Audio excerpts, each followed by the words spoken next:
everyone, my name is Rishik and today I'm going to present on the topic Draupadi, Law, Power and Marginalized by Mahasweta Devi. This story highlights the oppression faced by the tribal community in India.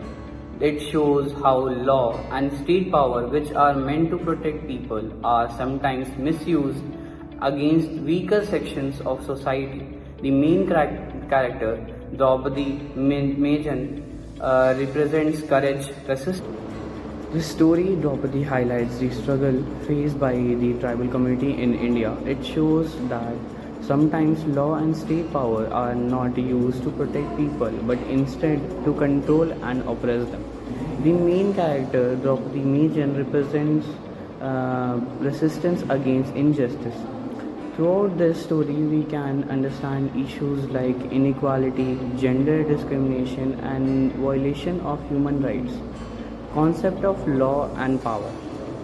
Law is meant to ensure injustice and protection of citizens. But in reality, law is not always used in right way. Sometimes people in power misuse it for its own benefit. Authorities like police and military may use force and fear to control weak section of society. This story makes us think about an important question. Does law always give justice, or can it also become a tool to oppression? Marginalization in story. In this story, tribal communities shows as poor, ignorant and oppressed. They are often treated as criminals or rebels by the authorities. Their voice are not heard in legal or political system, which makes their struggle worse or situation worse. This shows how marginalized people struggle continuously against injustice and exploitation. The characteristics of Draupadi Majan. Draupadi Majan is the central character of the story Draupadi, written by Mahasweta Devi.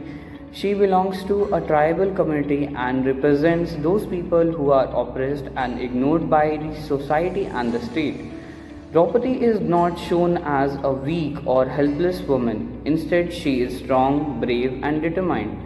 She actively resists the authority and refuses to accept injustice.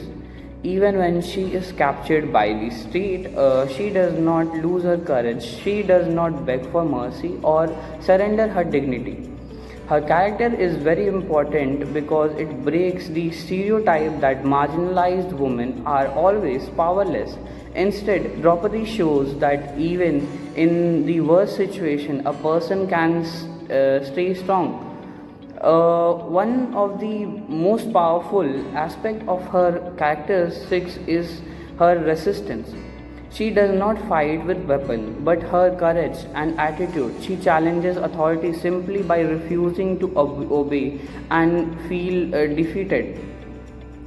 Draupadi is also represents dignity and self-respect. Even after facing humility, she does not allow the system to break her spirit. This makes her as a symbol of inner strength. Her character also highlights gender issues because she faces oppression not only as a tribal person but also as a woman. It shows how marginalized women suffer double discrimination. In the end, Draupadi became a symbol of rebel against injustice. She focused on to the question that the system thinks about whether the law is really protecting people like her.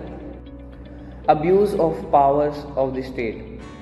The story clearly shows that state power is misused by military and police. Instead of protecting people, they treat tribal communities as enemies. The legal system fails to protect their rights. This creates a gap between what law should be and what law actually in reality happened. So the story shows that law in practice can be very different from law in theory. Message of the story. The story gives a strong message against injustice and misuse of power. It highlights the importance of human rights, equality, and dignity for everyone. Literally, Draupadi helps us understands literature like Draupadi helps us understand social and legal problems in society. It encourages us to question authorities and stand against injustice. The story reminds us that justice can only be achieved while law is applied fairly and equally to everyone. Therefore, it encourages us to question misuse of power, stand for human rights, and work towards a more just and equal society. Thank you everyone for listening to my presentation. Hope you understand the relationship between law, power, and the marginalized community in India.